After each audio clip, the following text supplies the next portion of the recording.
Welcome to our YouTube channel. వీడియోలో మనం IPQA in process quality assurance department గురించి తెలుసుకుందాము.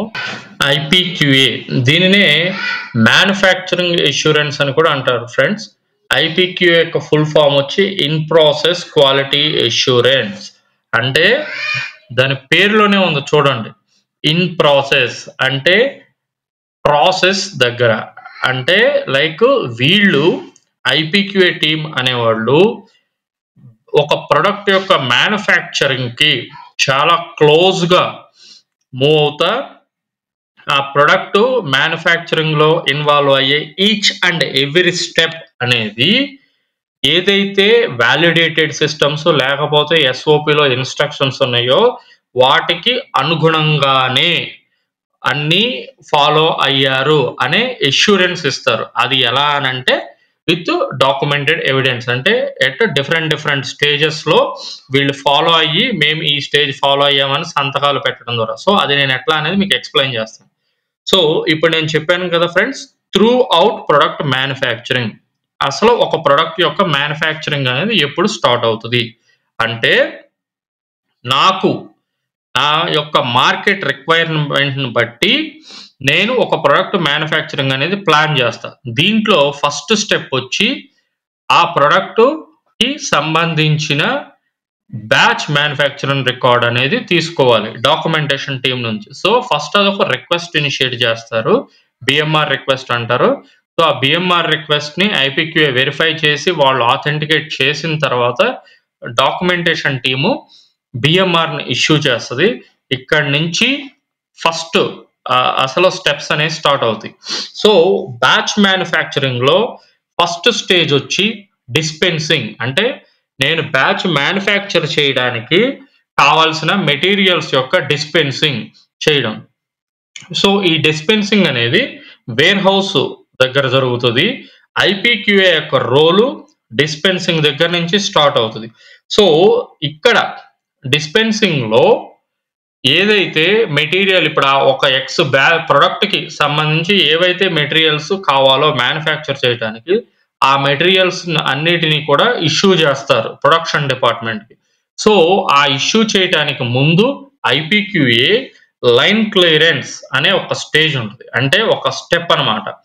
దీంట్లో ఐపీక్యూఏ ఏం చేస్తారంటే, బై సపోజ్ నేను ఇవాళ ఒక మెటీరియల్ ని డిస్పెన్స్ చేయాలంటే ఆ అంటే ఆ ముందు యాక్టివిటీకి సంబంధించిన అన్ని ప్రీవియస్ రెమినెంట్స్ అనేవి ఆ ఏరియా నుంచి క్లియర్ అయినాయా లేదా, అలాగే ప్రీవియస్ డాక్యుమెంటేషన్ అంతా నీట్ గా క్లియర్ అయిందా లేదా, ఏవైతే ఎక్విప్మెంట్స్ కానీ వాడతారో అవన్నీ క్యాలిబ్రేటెడ్ లేకపోతే వ్యాలిడేటెడ్ స్టేట్ లో ఉన్నాయా లేదా, అలాగే అక్కడ ఎక్విప్మెంట్స్ యొక్క కండిషన్ కరెంట్ కండిషన్ ఎలా ఉంది, అట్లాగే ఎన్విరాన్మెంటల్ కండిషన్స్ ఎలా ఉన్నాయి, అలాగే ఇప్పుడు మెటీరియల్ ఏదైతే డిస్పెన్స్ చేయబోతుందో అది వ్యాలిడ్ స్టేట్ లో అంటే అప్రూవ్డ్ స్టేట్ లో ఉందా లేదా, ఇలాంటివన్నీ ప్రతి ఒక్కటి ఒక లైన్ క్లియరెన్స్ చెక్ లిస్ట్ అని ఉంటుంది. దాంట్లో అన్ని చెక్ పాయింట్స్ అనేవి లిస్ట్ అయ్యి ఉంటాయి. సో అగైనెస్ట్ ఈ చెక్ పాయింట్ వీళ్ళు చెక్ చేసుకుని క్లియరెన్స్ ఇస్తారు. దీన్ని లైన్ క్లియరెన్స్ యాక్టివిటీ అంటారు. ఎందుకంటే తర్వాత వీటికి సంబంధించి అంటే ఇది ఒక ప్రీ రిక్విజిట్ అనమాట. ఎటువంటి ఇష్యూస్ అనేవి అన్నెసరీ డీవియేషన్స్ అనేవి రాకుండా ఇన్ష్యూర్ చేసుకోవడం ప్రోయాక్టివ్ గా. సో వీళ్ళు ఇలా క్లియరెన్స్ ఇచ్చి, అలాగే ఎవరైతే వేర్ హౌస్ అనేది వెయింగ్ చేసేటప్పుడు వీళ్ళు కూడా విట్నెస్ చేస్తారు, ఆ యాక్టివిటీని ఫాలో అవుతారు.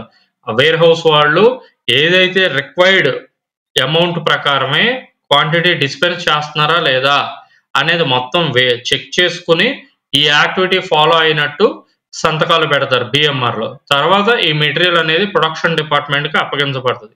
ప్రొడక్షన్ డిపార్ట్మెంట్ కి వన్స్ ఇచ్చిన తర్వాత ప్రొడక్షన్ డిపార్ట్మెంట్ వాళ్ళ ప్రాసెస్ ప్రకారం, అంటే డిఫరెంట్ ప్రాసెస్ ఉంటాయి ఫ్రెండ్స్, స్టెరిలైజేషన్స్ అని, అలాగే కాంపౌండింగ్ అని, నేను ఇంజెక్టబుల్ సైడ్ చదువుతున్నా, కాంపౌండింగ్ అని, and then followed by filtrations, filling, and next వచ్చి లైక్ ఫిల్లింగ్ తర్వాత లయోఫిలైజ్డ్ ప్రొడక్ట్స్ అయితే లయోఫిలైజేషన్స్, లేకపోతే లిక్విడ్ ప్రొడక్ట్స్ అయితే సీలింగ్, స్ట్రైట్ సీలింగ్.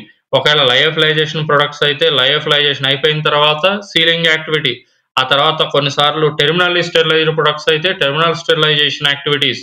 అండ్ ఇవి అయిపోయిన తర్వాత విజువల్ ఇన్స్పెక్షన్, ఫాలోడ్ బై నేను నెక్స్ట్ శాంప్లింగ్స్ గురించి తర్వాత చెప్తాను. విజువల్ ఇన్స్పెక్షన్ తర్వాత ఫర్దర్ ప్యాకింగ్ యాక్టివిటీస్, ఇవన్నీ కూడా ఈచ్ అండ్ ఎవ్రీ స్టెప్ని వీళ్ళు లైన్ క్లియరెన్స్ ఇవ్వడం, అలాగే యాక్టివిటీ జరిగేటప్పుడు ఆ యాక్టివిటీ అనేది డిఫైన్డ్ సిస్టమ్స్ ప్రకారం బిఎంఆర్లో ఏవైతే ఇన్స్ట్రక్షన్స్ ఉన్నాయో వాటికి అనుగుణంగా జరుగుతుందా లేదా అనేది చెక్ చేసుకోవడం వీళ్ళ యొక్క ప్రైమ్ రెస్పాన్సిబిలిటీ.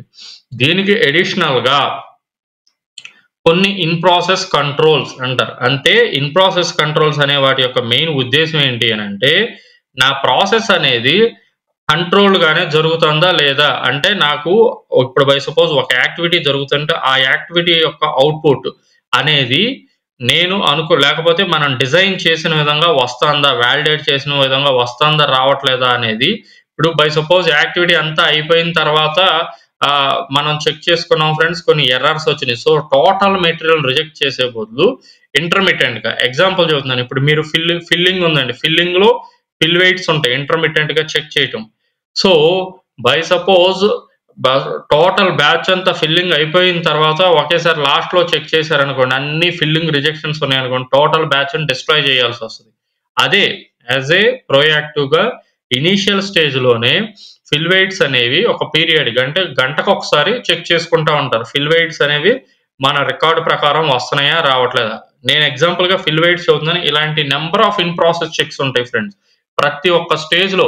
అంటే ఎగ్జాంపుల్ వైల్ వాషింగ్కి డీపైరైజేషన్ టన్నెల్ ద్వారా వైల్స్ పాస్ అయ్యేటప్పుడు కొన్ని పారామీటర్స్ మానిటర్ చేయాలి. అట్లాగే ఫిల్లింగ్ స్టేజ్లో కొన్ని పారామీటర్స్ మానిటర్ చేయాలి. And then lyophilization and followed by ఏదైతే సీలింగ్ స్టేజ్లో అండ్ నెక్స్ట్ సిసిఐటి టెస్ట్ అన్నది కంటైనర్ క్లోజర్ ఇంటిగ్రిటీ టెస్ట్. ఇవన్నీ కూడా ఇన్ ప్రాసెస్ చెక్స్. ప్రతి స్టేజ్లో కొన్ని ఇన్ ప్రాసెస్ చెక్స్ అనేవి డిజైన్ చేయబడతాయి. అవన్నీ చేయటం కూడా ఐపీక్యూఏ యొక్క రెస్పాన్సిబిలిటీ.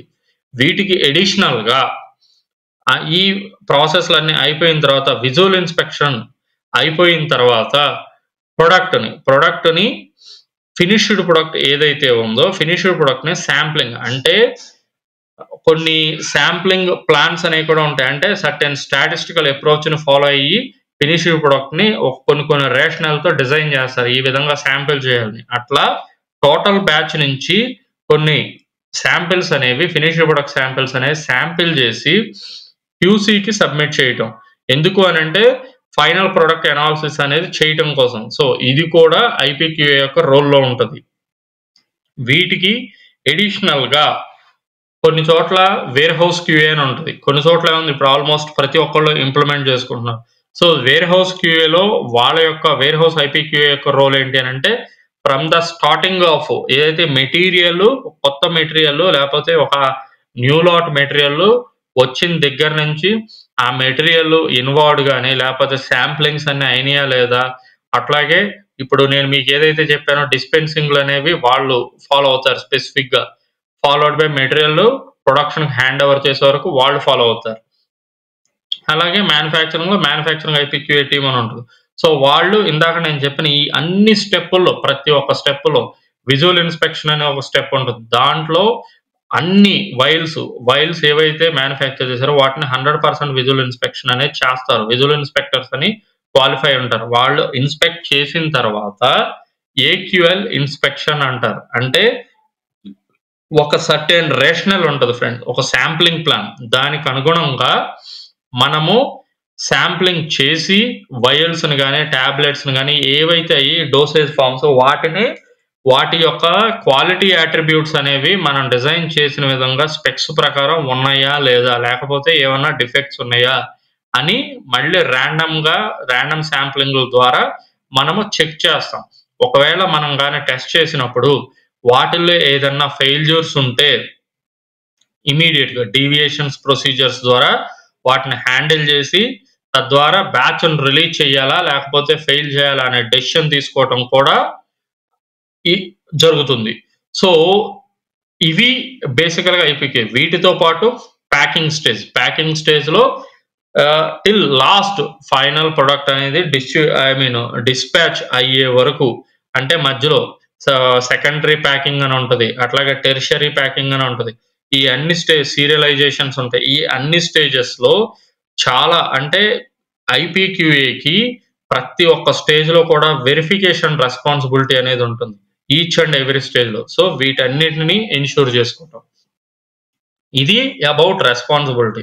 వీటికి అడిషనల్‌గా ఐపీక్యూఏకి ఇంకా ఉండే రెస్పాన్సిబిలిటీస్ ఏంటంటే, by suppose batch manufacturing record వీళ్ళు ఆన్‌లైన్‌లో ఫాలో అవుతుంటారు. సో, ఎంట్రీస్ అన్నీ కూడా ఆన్‌లైన్‌లో జరుగుతా ఉంటాయి.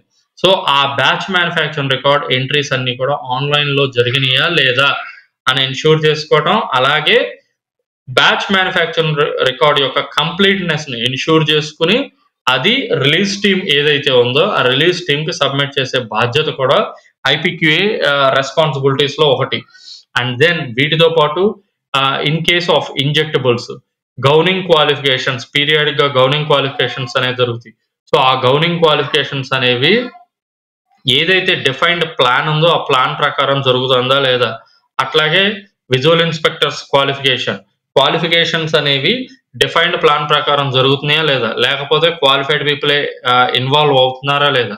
వీటికి అడిషనల్‌గా మీడియా ఫిల్స్ అని ఉంటాయి. Most important factor. నేను మీకు అప్‌కమింగ్ వీడియోస్‌లో మీడియా ఫిల్స్ గురించి కూడా ఎక్స్‌ప్లెయిన్ చేశాను. సో, మీడియా ఫిల్స్ అనేవి కూడా ప్రాపర్ షెడ్యూల్ ప్రకారం ఎగ్జిక్యూట్ అవుతున్నాయా లేవా? వితిన్ డ్యూలో ఉన్నాయా లేవా? ఇవన్నీ కూడా లైన్ క్లియరెన్స్ ఇచ్చే ముందు బేసికల్‌గా ఆయా సెక్షన్‌లకు లైన్ క్లియరెన్స్ ఇచ్చే ముందు ఐపీక్యూఏ వెరిఫై చేసుకుంటది. సో, వీటికి తోడు ప్రొడక్షన్ డిపార్ట్‌మెంట్ పర్వ్యూలో జనరేట్ అయ్యే లాగ్ బుక్స్, ఎక్విప్‌మెంట్స్ సంబంధించి వాళ్ళు రాసే లాగ్ బుక్స్ ఏవైతే ఉన్నాయో వాటి యొక్క రివ్యూ సిస్టము, అట్లాగే వాటి యొక్క కంప్లయన్స్ అనేది కూడా ఐపీక్యూఏ పర్వ్యూలోనే ఉంటుంది. సో, ఇవన్నీ ఓవరాల్‌గా ఐపీక్యూఏ యొక్క రెస్పాన్సిబిలిటీస్ ఫ్రెండ్స్. ఆహ్, వీటికి తోడు ఐపీక్యూఏ ఏవైతే ఇప్పుడు బై సపోజ్ నేను ఇంతకుముందు చెప్పానో లైక్ ఓవర్‌సైట్ గాని, శాంప్లింగ్ గాని, ఏక్యూఎల్ ఇన్స్‌పెక్షన్స్ గాని, లేపోతే ఆన్‌లైన్ డాక్యుమెంటేషన్ వీటిని చెప్పాను. వీటికి తోడు ఆర్గనైజేషన్ టు ఆర్గనైజేషన్ బట్టి ఐపీక్యూఏ యొక్క రోల్స్, రెస్పాన్సిబిలిటీస్ ఇంకెక్కువ ఉండొచ్చు, తక్కువ ఉండొచ్చు. అంటే కొన్ని ఆర్గనైజేషన్‌లో ఎన్విరాన్మెంటల్ మానిటరింగ్స్ కూడా ఐపీక్యూఏ చేస్తారు. అంటే లోపల plate exposure. Because human intervention అంటే నంబర్ ఆఫ్ పర్సన్స్ లోపలికెళ్ళే వాళ్ళని తగ్గించడం కోసం బికాజ్ ఎసెప్టిక్ ఏరియాస్ అనేవి ఇంజెక్టబుల్స్ ఫెసిలిటీస్‌లో ఎసెప్టిక్ ఏరియాస్, కోర్ జోన్స్ అనేవి చాలా ఇంపార్టెంట్ రోల్స్ ప్లే చేస్తాయి. వాటి యొక్క క్లీన్లీనెస్ అని. సో, వాటిల్లోకి నంబర్ ఆఫ్ పర్సన్స్ ఎవరైతే ఎంటర్ అయితారో వాళ్ళ ఎంట్రీని మినిమైజ్ చేయాలి అనంటే ఎంత తక్కువ హ్యూమన్ ఇంటర్వెన్షన్ ఉంటే అంత మంచిది. అందుకోసం కొన్నిసార్లు ఐపీక్యూఏనే అక్కడ కూడా ఎన్విరాన్మెంటల్ మానిటరింగ్ అనేది పెర్ఫార్మ్ చేస్తది. అలాగే మోస్ట్ ఇంపార్టెంట్ వెరీ స్పెసిఫికల్లీ ఇంజెక్టబుల్స్‌లో ఐపీక్యూఏకి యొక్క రోల్ అనేది చాలా critical role. Because injectable. So, the product నేమ్‌లోనే బేసికల్‌గా అందరికీ తెలిసిందే. ఇంజెక్టబుల్ యొక్క మెయిన్ థింగే స్టెరైల్ ఇన్ నేచర్ అంటే ఫ్రీ ఫ్రమ్ మైక్రో ఆర్గానిజమ్స్. ఒక ప్రొడక్ట్‌ని ఫ్రీ ఫ్రమ్ మైక్రో ఆర్గానిజమ్స్ అనే స్టేట్‌లో మెయింటైన్ చేయాలి అనంటే each and every aspect only components మనం ఏవైతే లేపోతే దాంట్లో వాడే మెటీరియల్ ఏదైతే అది స్టెరైల్‌గా ఉంటే సరిపోదు. దాని చుట్టూతో ఉన్న సరౌండింగ్ ఎన్విరాన్మెంట్స్ లైక్ ఫెసిలిటీస్ గాని, ఏరియా గాని అన్నీ కూడా ఆ సర్టెన్ స్టేట్ ఆఫ్ కంట్రోల్‌లో ఉండాలి. అంటే ఎక్కడా కూడా చిన్న ఛాన్స్ ఇవ్వకూడదనమాట. మైక్రో ఆర్గానిజం ఇంగ్రెస్ అనేది జరగడానికి. సో, ఇంత కంట్రోల్‌లో ఒక ఫెసిలిటీని మెయింటైన్ చేసుకుంటా ఎన్‌ష్యూర్ చేసుకోవడం అనేది ఒక ఐపీక్యూ యొక్క మెయిన్ రోల్. వాళ్ళు ఫ్రీక్వెంట్ రౌండ్స్ అంటే లైక్ షాప్ ఫ్లోర్‌లో ఉంటారు కాబట్టి సైట్‌లో ఫ్రీక్వెంట్ విజిలెన్స్‌లో అనేది ఉంటారు. సో, ఫెసిలిటీ లేకపోతే పర్సనల్ మూవ్‌మెంట్స్ అట్లాగే క్లీన్ రూమ్స్‌లో వెరీ స్పెసిఫికల్లీ అసెప్టిక్ ఏరియాస్‌లో ఉన్నప్పుడు పర్సనల్ అనేది ఎలా ఉంటున్నారు, వాళ్ళ బిహేవియర్ ఎలా ఉంటుంది అండ్ వాళ్ళ యొక్క మూవ్‌మెంట్స్ ఎలా ఉంటున్నాయి, అట్లాగే వాళ్ళు ప్రొడక్ట్‌కి సంబంధించి ప్రొడక్ట్ ఎళ్ళే పాత్‌లో ఏమైనా ఇంటర్వెన్షన్స్ చేసేటప్పుడు రిటెన్ ఇన్‌స్ట్రక్షన్స్ ప్రకారం చేస్తున్నారా? లేదా? ఒకవేళ వాళ్ళు కొన్ని kind of open door intervention ఇట్లాంటివి చేస్తే ఫింగర్ డాబ్స్ అనేవి ఇచ్చారా లేదా? సో ఇలాంటివన్నీ కూడా అట్లాగే ఈ ఇంటర్వెన్షన్ చేసినప్పుడు ఇవన్నీ కూడా each and every intervention perform చేసిందన్నీ రికార్డ్ అయిందా లేదా, ఇవన్నీ కూడా ఐపీక్యూఏ కంట్రోల్లో ఉంటాయి. సేమ్ మేనరు వీటితో పాటు ఇంకొక ఇంపార్టెంట్ టాస్క్ ఏంటంటే ప్రొడక్ట్‌కు సంబంధించి జరిగే ఎనీ కైండ్ ఆఫ్ ఇన్వెస్టిగేషన్‌లో one of the prime investigator is IPQA person. Because ఆ రోజు ఎక్స్ యాక్టివిటీ లేకపోతే ఎక్స్ ఇష్యూ ప్రొడక్ట్ మ్యానుఫ్యాక్చరింగ్‌లో జరిగినప్పుడు ద కన్సర్న్ పర్సన్ ఏదైతే ఐపీక్యూఏ పర్సన్ ఉన్నాడో అతనికి అండ్ లేకపోతే ప్రొడక్షన్ పర్సన్ ఉన్నారో వాళ్ళకంటే ఎక్కువ తెలిసిన వాళ్ళు ఇంకెవరు ఉండరు ఏం జరిగింది అనేది. So the real picture, real scenario కావాలి అని అంటే డెఫినెట్ గా ఇన్వెస్టిగేషన్ టీంలో ఐపీక్యూఏ మెంబర్ ఒక పార్ట్ గా ఉండాలి. సో ఇదొక్కటే కాకుండా ప్రొడక్ట్ మనం ఇప్పుడు ఓన్లీ ఇన్వెస్టిగేషన్స్ గురించి మాట్లాడాం. ఆ ఇన్వెస్టిగేషన్స్ మనం తీసుకునే కాపాస్ గాని ఈ యాక్షన్స్ అన్ని కూడా ఐపీక్యూఏ పర్సన్ కు తెలిసి ఉండాలి. సో ఈ కమ్యూనికేషన్ అట్లాగే వాటిని ఇంప్లిమెంట్ చేయటం అట్లాగే ఫాలో అవ్వటంలో ఐపీక్యూఏ పర్సన్ అనేది చాలా. బికాస్ ఈ రోజు మనము ఒక డీవియేషన్ ఇన్వెస్టిగేట్ చేసి మనం పైన డెస్క్‌టాప్ లెవెల్‌లో లేకపోతే సూపర్ఫిషియల్‌గా మనం అక్కడ కూర్చొని ఏదో కాపా రాసేసుకుంటే రేపొద్దున ఫాలో అవ్వాల్సింది ఆ యాక్టివిటీని ఫాలో అవ్వాల్సింది కింద షాప్ ఫ్లోర్‌లో. సో అది ఎన్‌ష్యూర్ చేసుకునేది ఐపీక్యూఏ పర్సన్. కాబట్టి ఆ కమ్యూనికేషన్ సిస్టమ్ అనేది ప్రాపర్‌గా ఉండాలి. అట్లాగే ఐపీక్యూఏ పర్సన్ అనేవాళ్ళు డెఫినిట్‌గా ఏదైతే కాపాస్ ఇంప్లిమెంట్ చేశామో ఒక ప్రొడక్ట్ ఇంప్రూవ్‌మెంట్ కోసం గాని లేకపోతే ఒక రెమెడియల్ యాక్షన్‌గా వాటన్నిటిని కూడా చాలా కీన్‌గా మానిటర్ చేయాలి. ఎందుకు అనంటే ఏదైతే ముందు ఒక డీవియేషన్ గాని, ఒక కంప్లెయింట్ గాని వచ్చిందో అలాంటిది మళ్ళీ మళ్ళీ రాకుండా. సో ఇవన్నీ కూడా ఐపీక్యూఏ యొక్క మెయిన్ రెస్పాన్సిబిలిటీస్ ఫ్రెండ్స్. వీటికి తోడు ఇంకా నేను మేబీ కొన్నిసార్లు మైక్రో లెవెల్‌లో ఇంకా కొన్ని అడిషనల్ రెస్పాన్సిబిలిటీస్ ఉండొచ్చు. సో అవి కూడా బేస్డ్ ఆన్ ఆర్గనైజేషన్ రిక్వైర్మెంట్ ప్రకారం వాళ్ళు పెర్ఫార్మ్ చేస్తా ఉంటారు. సో ఇవి ఫ్రెండ్స్ బేసికల్ గా ఫార్మా ఇండస్ట్రీలో ఐపీక్యూఏ పెర్ఫార్మ్ చేసే రెస్పాన్సిబిలిటీస్. హోప్ మీకు అందరికీ ఈ ఐపీక్యూఏ పెర్ఫార్మ్ చేసే రెస్పాన్సిబిలిటీస్ ఏంటని మీకు అర్థమైందని అనుకుంటున్నాను ఫ్రెండ్స్. ఈ వీడియో మీ అందరికీ నచ్చింది అనుకుంటున్నాను. మీ అభిప్రాయాలను మాకు మీ లైక్స్ అండ్ కామెంట్స్ ద్వారా తెలియచేయండి ఫ్రెండ్స్. అలాగే ఈ వీడియోని షేర్ చేయండి. మీ ఫ్రెండ్స్ కూడా సబ్స్క్రైబ్ చేయమని చెప్పండి ఫ్రెండ్స్. Thank you.